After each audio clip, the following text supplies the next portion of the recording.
नमस्कार दोस्तों, आज बात करूंगा मैं इनकम टैक्स रिफंड की रिगार्डिंग। आपके पते की बात है, बहुत सारे क्वेश्चंस आ रहे हैं हमारे फ्रेंड्स के, हमारे दोस्तों के, क्लाइंट्स के कि सुनील सर, हम अपनी इनकम टैक्स की रिटर्न तो फाइल कर चुके हैं 31 जुलाई से पहले ही, पर अब ये बताइए कि हमारा इनकम टैक्स का रिफंड कब आएगा। मेरे पड़ोसी का आ गया, मेरे दोस्त का आ गया।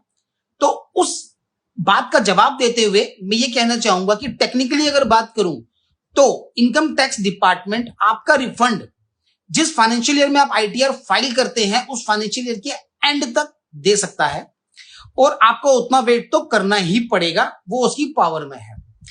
फिर भी इनकम टैक्स का रिफंड आने के लिए क्या होना चाहिए, आपकी जो इनकम टैक्स की रिटर्न है वो प्रोसेस हो जानी चाहिए। यदि आपकी इनकम टैक्स की रिटर्न प्रोसेस हो जाएगी तो रिफंड आपका आएगा। यदि किसी वजह से वो प्रोसेस नहीं हुई है, चाहे रिटर्न रिवाइज करनी पड़ेगी या कोई डिफेक्टिव रिटर्न है, तो आपका रिफंड हो सकता है कि डिले हो जाए और वो दोबारा से इनकम टैक्स की रिटर्न फाइल करने के बाद आए। तो होपफुली मैं उम्मीद करता हूं कि आपको ये इंफॉर्मेशन काम की लगी होगी कि आपका रिफंड कब आएगा।